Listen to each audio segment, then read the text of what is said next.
Hi. So നമ്മൾ പറഞ്ഞുകൊണ്ടിരുന്നത് എന്താണ് എക്സ്റ്റേണൽ ഓഡിറ്റ്, എന്താണ് ഇന്റേണൽ ഓഡിറ്റ്, അതുപോലെ തന്നെ അഷുറൻസ് എൻഗേജ്മെന്റ് എന്താണ്, ഇത്രയാണ് നമ്മൾ കഴിഞ്ഞത്. ഇനി നമ്മൾ പറയണേ അഷുറൻസ് എൻഗേജ്മെന്റിന്റെ എലമെന്റ്സ് വളരെ ഇമ്പോർട്ടന്റ് ആണ്. ഇതൊരു ഫ്രീക്വന്റ്ലി ആസ്ക്ഡ് ക്വസ്റ്റ്യൻ ആണ്. നിങ്ങൾ കാണാതെ പഠിച്ചേ പറ്റുള്ളൂ.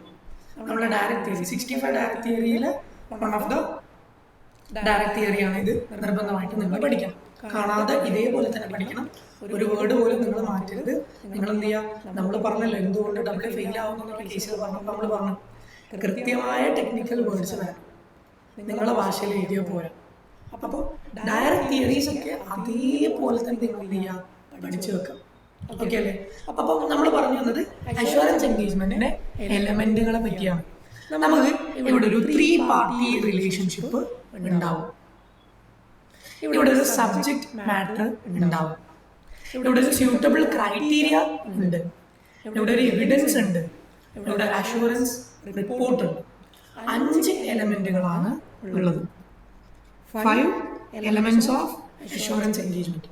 ഒരു അഷുറൻസ് എൻഗേജ്മെന്റ് എക്സ്റ്റേണൽ ഓഡിറ്റ് ഒരു അഷുറൻസ് എൻഗേജ്മെന്റ് ആണോ?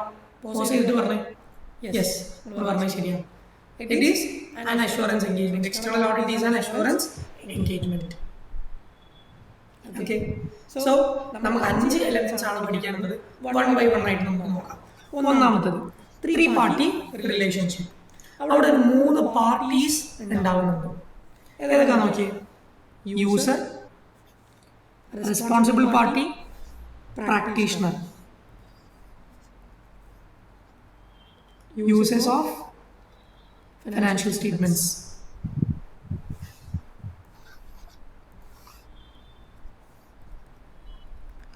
Management. Okay.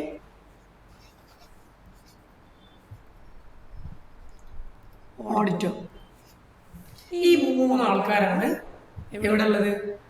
നമ്മളെ ഒരു അഷുറൻസ് എൻഗേജ്മെന്റ് നടത്തുന്ന സമയത്ത് അവിടെ ഇൻവോൾവ് ആയിട്ടുള്ളത് ഈ 3 ആൾക്കാരാണ്. അതാണ് 3 പാർട്ടീസ്. അപ്പോൾ 3 പാർട്ടി റിലേഷൻഷിപ്പ് അതാണ്. An assurance engagement is a relationship between 3 peoples.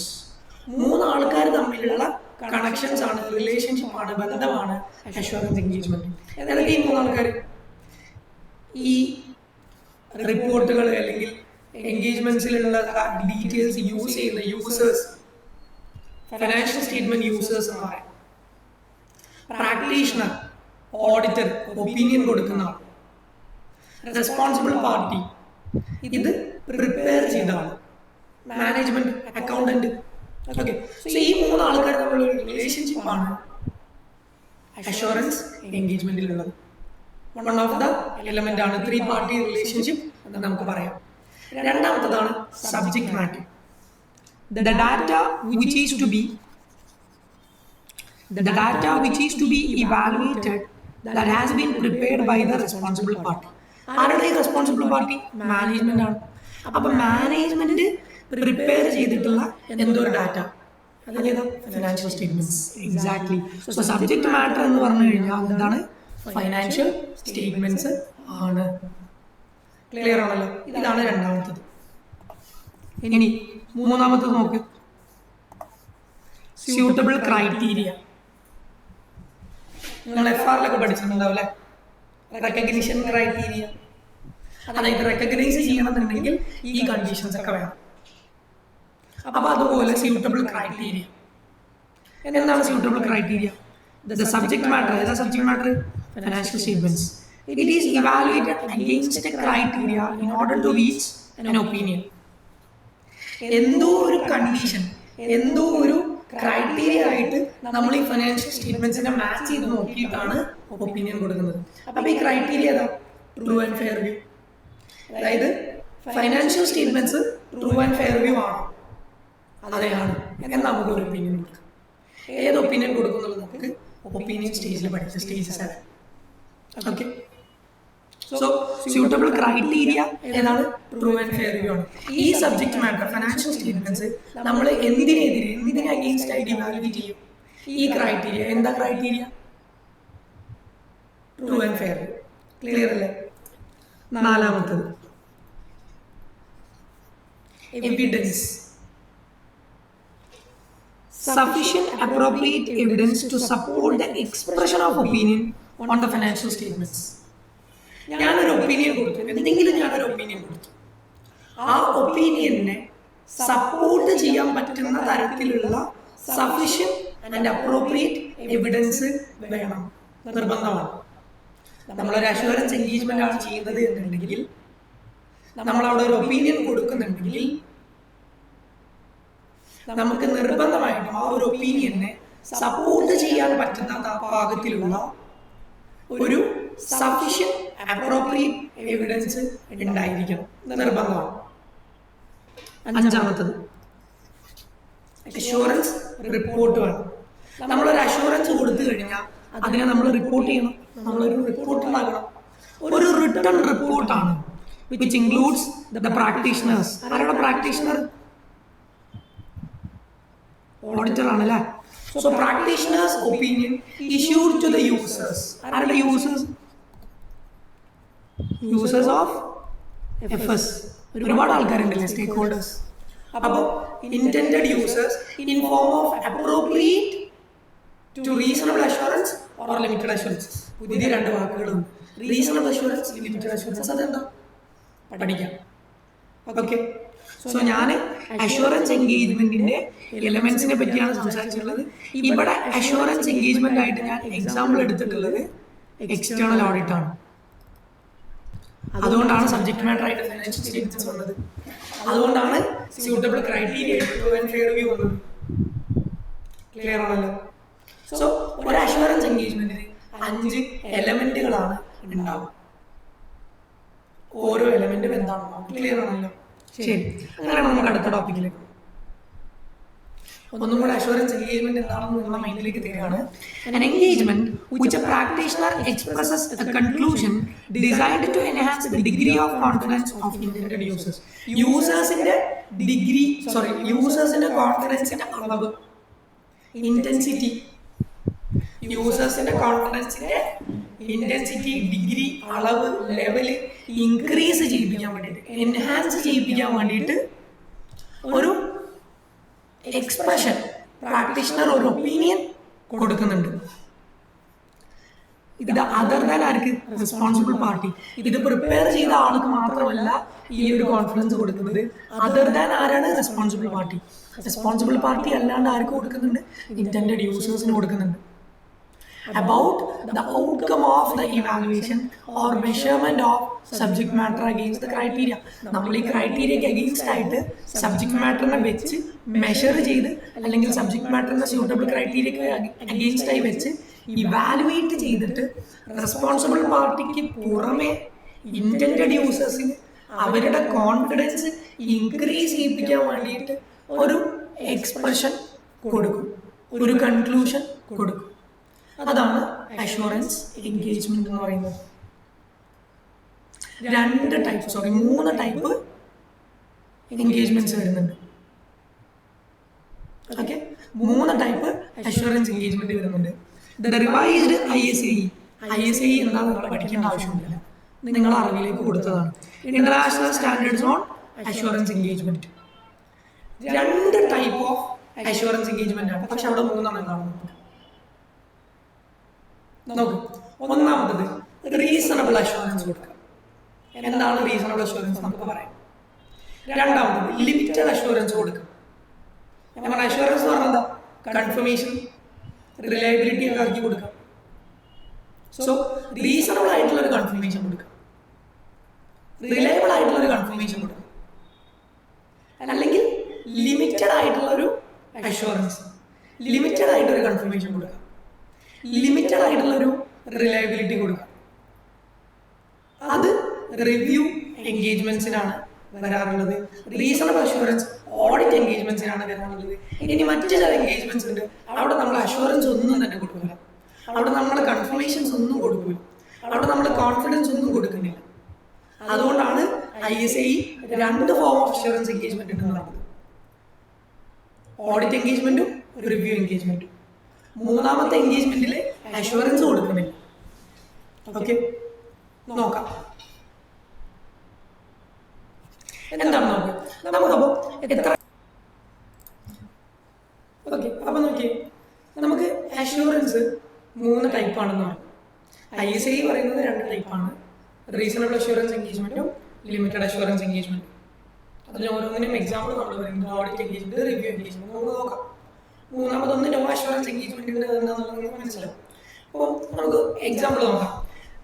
നിങ്ങളെ മെറ്റീരിയൽ നോക്കി. അഷ്യൂറൻസ് എൻഗേജ്മെന്റ് ഒന്നാമത്തത് എക്സ്റ്റേണൽ ഓഡിറ്റിംഗ് ആണ്. അതായത് എക്സ്റ്റേണൽ ഓഡിറ്റിംഗ് ഒരു അഷ്യൂറൻസ് എൻഗേജ്മെന്റ് ആണ്. അവിടെ നമ്മൾ റീസണബിൾ അഷ്യൂറൻസ് ആണ് കൊടുക്കുക. അതായത് ഓഡിറ്റർ ഒരു ഹൈ അഷ്യൂറൻസ് പ്രൊവൈഡ് ചെയ്യും, ആബ്സല്യൂട്ട് അഷ്യൂറൻസ് അല്ല. അതായത് ഹൈ അഷ്യൂറൻസ്, ആബ്സല്യൂട്ട് അഷ്യൂറൻസ് പറയുമ്പോൾ 100% കൺഫർമേഷൻ പറയുന്നില്ല. എന്നാൽ ഒരു ഹൈ ലെവൽ നിങ്ങൾക്ക് വേണമെങ്കിൽ ഒരു 99% എന്ന് പറയാം. ഓക്കെ, അപ്പൊ 100% പറയുന്നില്ല, എന്നാൽ 99% പറയുന്നില്ല. നിങ്ങൾ മറ്റേ പരസ്യത്തിലേക്ക് കാണില്ലേ, 99.9% കീടാണുക്കളെ നശിപ്പിച്ചു എന്നൊക്കെ പറഞ്ഞിട്ട് റീസണബിൾ അഷ്യൂറൻസ് ആണ്. That's not 100% absolute assurance. Okay, എന്ത് കാര്യത്തിൽ ഇവർ ഈ ഹൈ ലെവൽ ഓഫ് അഷ്യൂറൻസ് കൊടുക്കുന്നത്? എന്തിനാണ് ഇവർ ഈ അബ്സല്യൂട്ട് അഷ്യൂറൻസ് കൊടുക്കാത്തത്? Financial statements are materially misstated due to ഫ്രോഡോ എററോ കാരണം നമ്മുടെ ഫൈനാൻഷ്യൽ സ്റ്റേറ്റ്മെന്റ്സ് മെറ്റീരിയലി മിസ്റ്റേറ്റഡ് അല്ല. ഇറ്റ് ഈസ് ഓൾ ഗുഡ് എന്ന് അവർ പറയാണ്. പക്ഷെ അബ്സല്യൂട്ട് ലെവലാണോ? അല്ല. 100% ഗ്യാരണ്ടി ഉണ്ടോ? ഇല്ല. ഹൈ ലെവലാണ്. ആ ഹൈ ലെവൽ അഷ്യൂറൻസ് കൊടുക്കുന്നതിനാണ് റീസണബിൾ അഷ്യൂറൻസ് എന്ന് പറയുന്നത്. ഇത് നമ്മളെ ഓഡിറ്റ് റിപ്പോർട്ടിൽ നമ്മൾ എക്സ്പ്രസ് ചെയ്യുന്നുണ്ടാവും. ഓക്കെ, ഒന്നുകൂടെ ഞാൻ പറയുന്നത്, ഫൈനാൻഷ്യൽ സ്റ്റേറ്റ്മെന്റ്സ് ഫ്രോഡും എററും കാരണം മെറ്റീരിയലി മിസ്റ്റേറ്റഡ് അല്ല എന്ന് ഓഡിറ്റർ എന്ത് ചെയ്യും? ഒരു അഷ്യൂറൻസ്, ഒരു കോൺഫിഡൻസ്, ഒരു കൺഫർമേഷൻ കൊടുക്കും. പക്ഷെ ആ കൺഫർമേഷന് ഒരു പ്രത്യേകത ഉണ്ട്. അത് ഹൈ ലെവൽ ഓഫ് കൺഫർമേഷൻ ആണ്, അബ്സല്യൂട്ട് ലെവൽ അല്ല. 100% അല്ല, എന്നാൽ ഒരു 99% ആണ്. അതാണ് റീസണബിൾ അഷ്യൂറൻസ് എന്ന് പറയുന്നത്. എന്നാൽ റിവ്യൂ എൻഗേജ്മെന്റ്സ് മറ്റൊരു ടൈപ്പ് ഓഫ് അഷ്യൂറൻസ് എൻഗേജ്മെന്റ് ആണ്. അവിടെ നമ്മൾ ലിമിറ്റഡ് അഷ്യൂറൻസ് ആണ് കൊടുക്കുന്നത്, അല്ലെങ്കിൽ നെഗറ്റീവ് അഷ്യൂറൻസ് എന്നും പറയാം. ലിമിറ്റഡ് അഷ്യൂറൻസ് അഥവാ നെഗറ്റീവ് അഷ്യൂറൻസ് എന്നാണ് പറയാം. സാധാരണ രീതിയിൽ റിവ്യൂ എൻഗേജ്മെന്റുകൾക്കാണ് നമ്മൾ ഇത് യൂസ് ചെയ്യുക. എന്താ റിവ്യൂ എൻഗേജ്മെന്റ്? എക്സാമ്പിൾ നോക്ക്. Interim review, cash flow projection review. നമ്മളെ പ്രൊജക്ഷൻസ് ഒക്കെ ഉണ്ടാവില്ലേ, അതൊക്കെ ഒന്ന് റിവ്യൂ ചെയ്യാം. പിന്നെ ഒരു വർഷത്തിൽ ഇന്ററിം, അതായത് ഒരു വർഷത്തിന്റെ ഉള്ളിൽ വന്നിട്ട് എപ്പോഴെങ്കിലും വന്നിട്ട് കാര്യങ്ങളൊക്കെ ഒന്ന് റിവ്യൂ ചെയ്ത് നോക്കുക. അങ്ങനെ ഇന്ററിം റിവ്യൂസും ക്യാഷ് ഫ്ലോ പ്രൊജക്ഷന്റെ റിവ്യൂസും ഒക്കെ ആണ് നമ്മൾ റിവ്യൂ എൻഗേജ്മെന്റിന്റെ എക്സാമ്പിൾ ആയിട്ട് പറയുന്നത്. അപ്പോൾ ഇവിടെ ഇവർ പറയുന്നത് ഹൈ ലെവൽ ഓഫ് അഷ്യൂറൻസ് കൊടുക്കുന്നുണ്ടോ? ഇല്ല.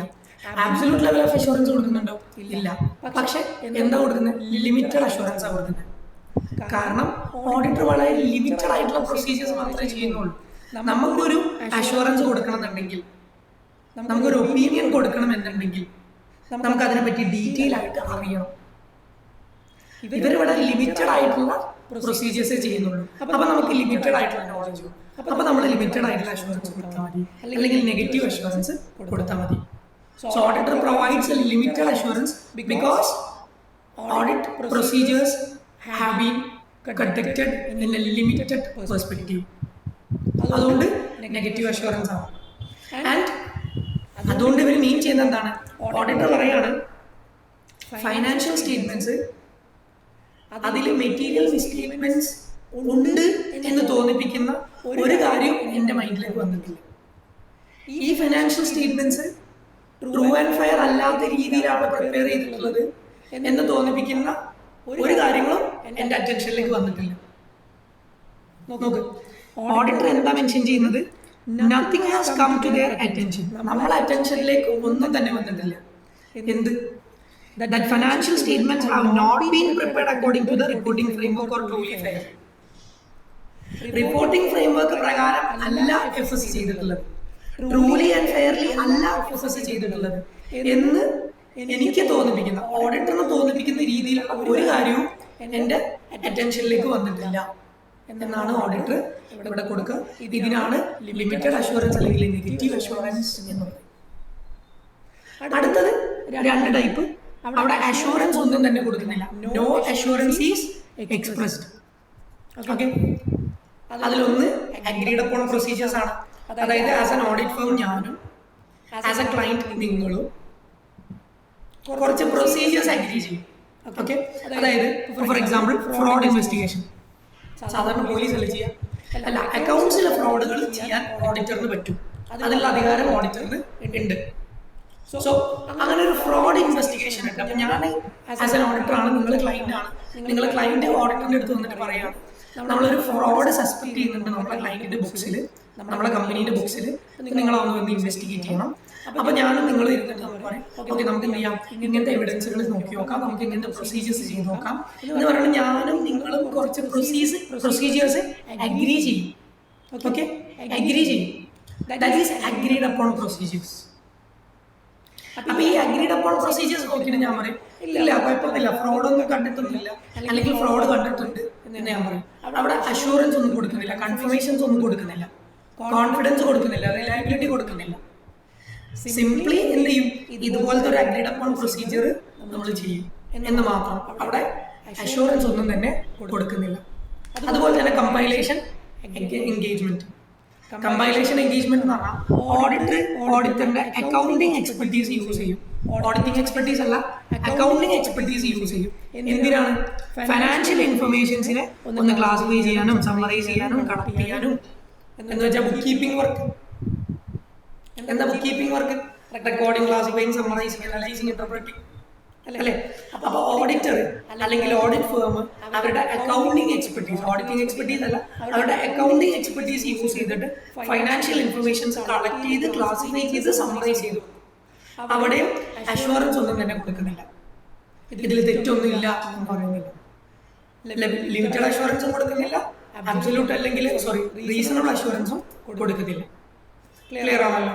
ഇതാണ് നമ്മുടെ ടൈപ്പ് ഓഫ് എൻഗേജ്മെന്റ്സ്. ക്ലിയർ ആണെന്ന് വിശ്വസിക്കുന്നു. ഡൗട്ട് ഉണ്ടെങ്കിൽ വീഡിയോ പോസ് ചെയ്യാം, മെറ്റീരിയൽ എടുത്ത് വായിച്ചു നോക്കാം, എന്നിട്ടും ക്ലിയർ ആയിട്ടില്ലെങ്കിൽ ഒന്ന് റിവൈൻഡ് അടിച്ച് നോക്കാം, കാണാം. ഓക്കെ ആണല്ലോ? ഇനി ട്രൂ ആൻഡ് ഫെയർ വ്യൂ എന്താണെന്നുള്ളത് നമ്മൾ കുറച്ചും കൂടി ഡീറ്റെയിൽ ആയിട്ട് പറയാം. എന്താണ് ട്രൂ ആൻഡ് ഫെയർ വ്യൂ എന്ന് പറഞ്ഞാൽ? ട്രൂ എന്ന് പറഞ്ഞു കഴിഞ്ഞാൽ ഇൻഫർമേഷൻ ഈസ് ഫാക്ച്വൽ. ഈ ഇൻഫർമേഷൻ ഫാക്റ്റ് ആണ്. That is not myth, that is fact. അത് സത്യമാണ്.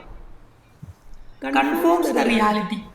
റിയാലിറ്റിയിൽ ഇതിങ്ങനെ തന്നെയാണ്, ഇത് സത്യമാണ്. Confirms the reality. റിയാലിറ്റിയിൽ ഇതിങ്ങനെ തന്നെയാണ് കൺഫേം ചെയ്യാം. And also the information confirm with the required standards. Standards പറഞ്ഞതുപോലെ തന്നെയാണ് ചെയ്തിട്ടുള്ളത്. Okay. Additionally, അതിന്റെ കൂടെ തന്നെ അവർ പറയാണ് FS have been correctly extracted from the books and records. So നമ്മൾ പറഞ്ഞു ഓഡിറ്റർ കൊടുക്കുന്ന ഒപ്പീനിയൻ എന്താണ്? ട്രൂ ആൻഡ് ഫെയർ വ്യൂ ആണ്. ട്രൂ എന്ന് പറഞ്ഞു കഴിഞ്ഞാൽ ശരിയായ രീതി. ഏതാ ശരിയായ രീതി? അത് ഫാക്റ്റ് ആയിരിക്കണം. റിയാലിറ്റിയിൽ എങ്ങനെയാണോ അങ്ങനെ തന്നെ ആയിരിക്കണം. സ്റ്റാൻഡേർഡിൽ എങ്ങനെയാണോ പറഞ്ഞിട്ടുള്ളത് അതുപോലെ തന്നെ ആയിരിക്കണം. ബുക്സ് നിന്നും റെക്കോർഡ്സ് നിന്നും കറക്റ്റ് ആയിട്ട് എക്സ്ട്രാക്ട് ചെയ്തിട്ടുണ്ടാവണം. അപ്പോൾ ഇത് ട്രൂ ആവുള്ളൂ. സോ ട്രൂ ആവണം എന്നുണ്ടെങ്കിൽ ഫാക്റ്റ് ആയിരിക്കണം, റിയൽ ആയിരിക്കണം, സ്റ്റാൻഡേർഡ് പ്രകാരമായിരിക്കണം, പ്രോപ്പർ എക്സ്ട്രാക്ഷനും ഉണ്ടായിരിക്കണം. ഓക്കെ. നമ്മള് ഒരു ഇൻഫർമേഷൻ ട്രൂ ആണ് അല്ലെങ്കിൽ ഒരു ഫിനാൻഷ്യൽ സ്റ്റേറ്റ്മെന്റ് ട്രൂ ആണ് എന്ന് പറയാൻ പറ്റും. So true and fair view എന്ന് പറയും എന്താണ്? ആ ഇൻഫർമേഷൻസ് എല്ലാം റിയൽ ആണ്, അതെല്ലാം ഫാക്ട് ആണ്, അതെല്ലാം സ്റ്റാൻഡേർഡ് പ്രകാരമാണ്, അതൊക്കെ ബുക്സിൽ നിന്നും റെക്കോർഡ്സിൽ നിന്നും കറക്റ്റ് ആയിട്ട് എക്സ്ട്രാക്ട് ചെയ്തിട്ടുള്ളതാണ്. അപ്പൊ ഇനി എന്താണ് ഫെയർ എന്ന് പറഞ്ഞാൽ? Free from discrimination. വേർതിരിവില്ല, വേർതിരിച്ച് കാണിച്ചിട്ടില്ല, ബയാസ്ഡ് അല്ല, ഒന്നും ഫേവറബിൾ ആക്കിയിട്ടില്ല. അതിനാണ് ഡിസ്ക്രിമിനേഷൻ കൊണ്ട് ഉദ്ദേശിക്കുന്നത്.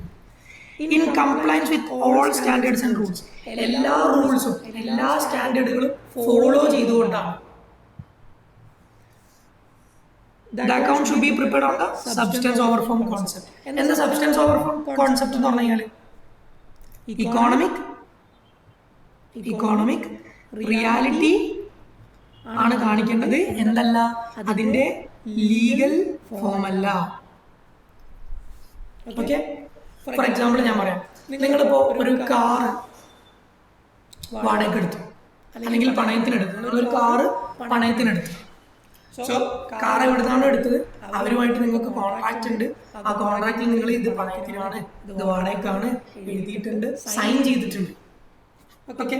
നിങ്ങളൊരു കാറ് വാടകയ്ക്കോ പണയത്തിനോ എടുത്തു. ഞാൻ ഈ കാര്യം അറിഞ്ഞു. എന്ത്? നിങ്ങൾ കാർ എടുത്തിട്ടുണ്ട്, നിങ്ങൾ വാടകയ്ക്ക് എടുത്തോ പണയത്തിന് എടുത്തോ ഞാനല്ല, ബിക്കോസ് എനിക്ക് നിങ്ങളെ അറിയില്ല, നിങ്ങളൊരു സ്ട്രേഞ്ചറാണ്. നിങ്ങളെ വീട്ടിൽ പെട്ടെന്ന് ഒരു ദിവസം ഞാൻ നോക്കുന്ന സമയത്ത് കാറുണ്ട്. അപ്പൊ ഞാൻ ചോദിച്ചു, ഓ കാർ എടുത്തല്ലേ? നിങ്ങൾ നമ്മളെ കാർ എടുത്തു. ഞാൻ വേറെ ഒരാളോട് പോയിട്ട് പറയുമ്പോൾ എന്താ പറയാ, ആള് കാറ് വാങ്ങിയിട്ടുണ്ട്.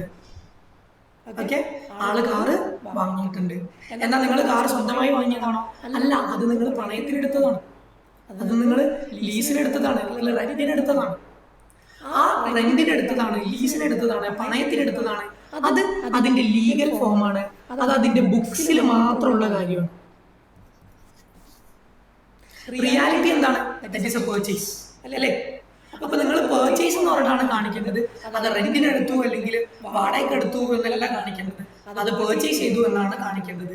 അപ്പൊ ഫെയർ ആയിട്ട് കാണിക്കുക എന്ന് പറഞ്ഞു കഴിഞ്ഞാൽ ഡിസ്ക്രിമിനേഷൻ കാണിക്കേണ്ടത്, വേർതിരിവില്ലാണ്ട്, ഒന്നും ഫേവറബിൾ ആവാണ്ട്, എല്ലാ സ്റ്റാൻഡേർഡ്സും റൂൾസും ഫോളോ ചെയ്തുകൊണ്ട്, substance over form concept use ചെയ്തുകൊണ്ടായിരിക്കും. അപ്പൊ ഫെയർ എന്ന് പറഞ്ഞാല് എന്തൊക്കെയാണ്? ബയാസ്ഡ് ആവാൻ പാടില്ല, സ്റ്റാൻഡേർഡ് ഫോളോ ചെയ്യണം, ഡിസ്ക്രിമിനേഷൻ പാടില്ല, പിന്നെന്താണ്? Substance over form concept follow ചെയ്യണം. ഇപ്പോഴാണ് ഒരു financial statement true and fair ആണ് എന്ന് നമുക്ക് പറയാൻ പറ്റും. ഇത്രയും കാര്യങ്ങൾ ഉണ്ടെങ്കിൽ മാത്രമേ ഒരു financial statement true and fair എന്ന് നിങ്ങൾക്ക് പറയാൻ പറ്റുള്ളൂ. ക്ലിയർ ആണല്ലോ? ശരി, നമ്മുടെ ലാസ്റ്റിലേക്കുള്ള ടോപ്പിക്കാണ് professional scepticism and professional judgement. എടാ, ആദ്യം തന്നെ ഒരു കാര്യം പറയട്ടെ. സ്കെപ്റ്റിസിസം നമ്മളെ മെറ്റീരിയൽ ഇപ്പൊ നോക്കിയേ, scepticism. Okay, sorry,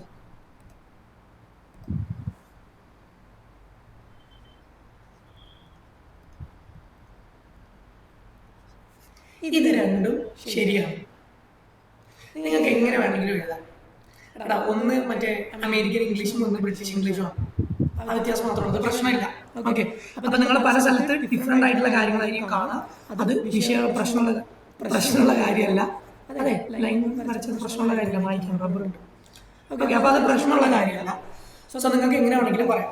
so professional scepticism and professional judgement എന്നാണ് നമ്മളെ ഈ ഒരു ചാപ്റ്ററിലെ ഫൈനൽ ടോപ്പിക്. ഇത് കഴിഞ്ഞ ഈ ചാപ്റ്റർ കംപ്ലീറ്റ് ആയി. ഓക്കെ, നോക്കാം.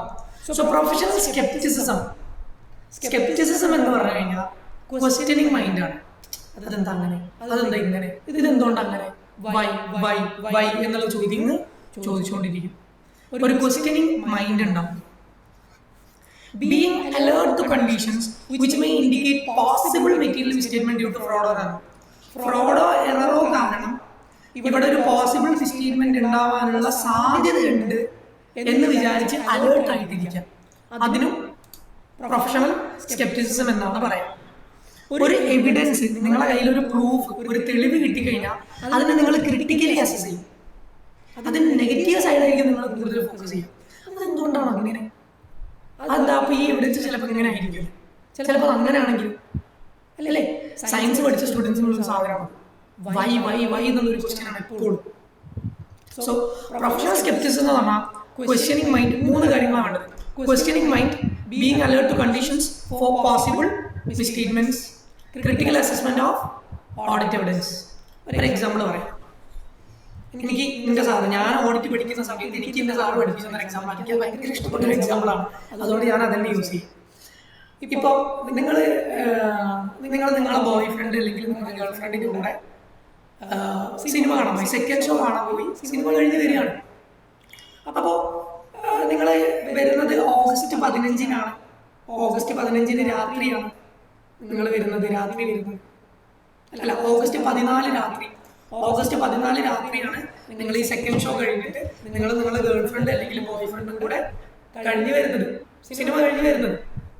അപ്പൊ നിങ്ങൾ ലേറ്റ് നൈറ്റ് ആയിട്ടുണ്ട്, 2 മണി 3 മണി സമയമായിട്ടുണ്ട്. നിങ്ങൾ ബൈക്കിൽ ഇങ്ങനെ തോളോട് തോൾ ചേർന്ന്, സോറി ഹൃദയം ചേർന്ന് തൊട്ടി ഉരുവി ഇങ്ങനെ ഇണക്കുരുവികളെ പോലെ തണുപ്പത്ത് ഇങ്ങനെ വരികയാണ്. 3 മണി സമയമാണ്, പുലർച്ചെയാണ്, നല്ല തണുപ്പ്. അപ്പൊ ഇങ്ങനെ വരുന്ന സമയത്ത് പോലീസുകാർ കൈ കാണിച്ചു. എവിടെ പോയി വരികയാണ്? സാർ, നമ്മൾ സിനിമക്ക് പോയതാണ്. ഈ സമയത്ത് ഏതാ സിനിമ? സ്വാതന്ത്ര്യം അർദ്ധരാത്രി. പോരെ പോലീസുകാർക്ക് സ്വാതന്ത്ര്യം എന്താ അർദ്ധരാത്രി ഏത് സിനിമ ഏത് തിയേറ്റർ നിങ്ങൾ എവിടെ പോയിട്ട് വരുന്ന ടിക്കറ്റ് കാണിക്കും. അപ്പൊ ടിക്കറ്റ് കാണിച്ചു ഇത് ശരിക്കും അത് അപ്പത്തെ ടിക്കറ്റ് ആയിരിക്കും. നിങ്ങൾ ശരിക്കും സിനിമ കണ്ടു തീരാണ്. ബട്ട് സ്റ്റിൽ പോലീസുകാർ ഇത് ഇന്നത്തെ ടിക്കറ്റ് അല്ലല്ലോ, ഇതിൽ ഡേറ്റ് ഇന്നലത്തെ ഡേറ്റ് ആണല്ലോ, ഇങ്ങനെയൊക്കെ ചോദിക്കും. So that is A question in mind. ഇവിടെ എന്തോ ഫ്രോഡ് നടക്കുന്നുണ്ട്, ഇവിടെ എന്തോ ഒരു എറർ നടക്കുന്നുണ്ട്, ഇവിടെ എന്തോ മെറ്റീരിയൽ മിസ്റ്റേറ്റ്മെന്റുകൾ ഉണ്ട് എന്ന് വിചാരിച്ചിട്ട് അവരെന്തായി നിൽക്കുകയാണ്, അലേർട്ടായി നിൽക്കുകയാണ് പോലീസുകാർ.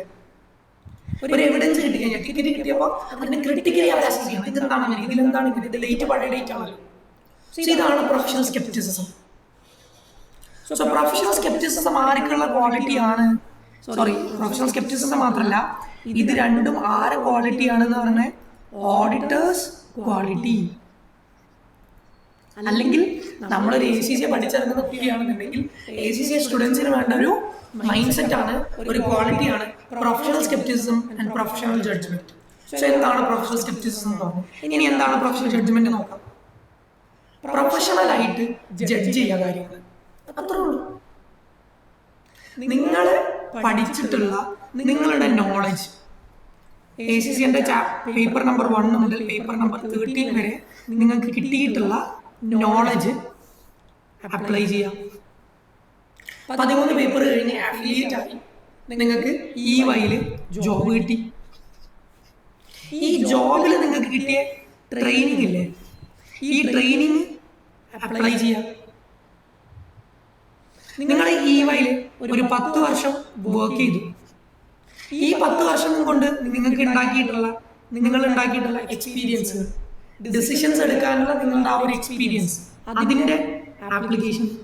സോ പ്രൊഫഷണലി കാര്യങ്ങൾ ജഡ്ജ് ചെയ്യാൻ പറഞ്ഞാൽ നിങ്ങളുടെ നോളജും നിങ്ങൾക്ക് കിട്ടിയ ട്രെയിനിങ്ങും തീരുമാനങ്ങൾ എടുക്കാനുള്ള നിങ്ങളുടെ എക്സ്പീരിയൻസും അപ്ലൈ ചെയ്യുന്നതിനാണ് പ്രൊഫഷണൽ ജഡ്ജ്മെന്റ് എന്ന് പറയുന്നത്. P ലെവൽസിലേക്ക് എത്തുമ്പോൾ പ്രൊഫഷണൽ ജഡ്ജ്മെന്റിന്റെ ബേസിസിലാണ് നമ്മൾ മിക്ക ആൻസേഴ്സും എഴുതുന്നത്.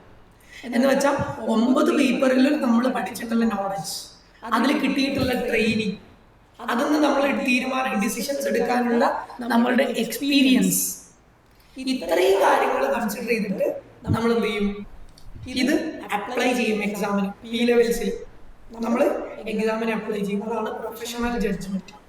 ഇതൊക്കെ എന്താണെന്ന് പറഞ്ഞാൽ ഒരു ഓഡിറ്ററിന്റെ അല്ലെങ്കിൽ ഒരു പ്രൊഫഷണലിന്റെ ക്വാളിറ്റീസ് ആണ് professional scepticism and professional judgement. രണ്ടും ക്ലിയർ ആണെന്ന് വിശ്വസിക്കുന്നു. ഓക്കെ, അവസാനത്തെ ഒരു ടോപ്പിക് ഞാൻ ഇവിടെ കൊടുത്തിട്ടുണ്ട്, റെഡ് കളറിൽ മാർക്ക് ചെയ്തിട്ട് കണ്ടന്റ്സ് ഓഫ് ഓഡിറ്റേഴ്സ് റിപ്പോർട്ട് അല്ലെങ്കിൽ കണ്ടന്റ് ഓഫ് ഓഡിറ്റ് റിപ്പോർട്ട്. ഇത് നമുക്ക് ഏറ്റവും ലാസ്റ്റ് സ്റ്റേജ് 8 റിപ്പോർട്ടിംഗ് സ്റ്റേജിൽ നമുക്ക് സെപ്പറേറ്റ് ആയിട്ട് എന്ത് ചെയ്യാം, ഡീൽ ചെയ്യാം. ആ ഓഡിറ്റ് റിപ്പോർട്ടിൽ എന്തൊക്കെ കണ്ടന്റുകളാണ് എന്നുള്ളതാണ്. എക്സാമിന് ഒരിക്കലും നിങ്ങളോട് കണ്ടന്റ് ചോദിക്കില്ല, പക്ഷെ കണ്ടന്റ് നിങ്ങൾക്ക് അറിഞ്ഞാലേ ചില ക്വസ്റ്റ്യൻസ് ചെയ്യാൻ പറ്റുള്ളൂ. അപ്പൊ നിങ്ങൾ എന്തായാലും കണ്ടന്റ് പഠിച്ചേ പറ്റൂ. ക്ലിയർ ആണല്ലോ. ഈ ഒരു ചാപ്റ്ററിൽ ഫ്രീക്വന്റ്ലി ആസ്ക്ഡ് ആയിട്ട് ക്വസ്റ്റ്യൻസ് ഒറ്റൊന്ന് മാത്രമേ ഉള്ളൂ. Elements of assurance engagement, 5 elements. Third party relationship, subject matter, suitable criteria, പിന്നെന്താണ് audit evidence, assurance report. Clear ആണല്ലോ. ഓക്കെ, അപ്പോൾ ചാപ്റ്റർ നമ്പർ നമ്മൾ നമ്പർ 1 നമ്മൾ കംപ്ലീറ്റ് ചെയ്തിട്ടുണ്ട്. സോ ഡൗട്ടുകൾ ചോദിക്കുക, പ്രോപ്പറായിട്ട് പഠിക്കുക, കൺസിസ്റ്റന്റ് ആയിട്ട് പഠിക്കുക, ഹാപ്പി ആയിട്ട് പഠിക്കുക. എന്ത് ഡൗട്ടുകൾ ഉണ്ടെങ്കിലും ചോദിക്കാം. പെട്ടെന്ന് തന്നെ നമുക്ക് ഈ സെഷൻ നല്ല മാർക്കിൽ ക്ലിയർ ചെയ്യാം. All the best.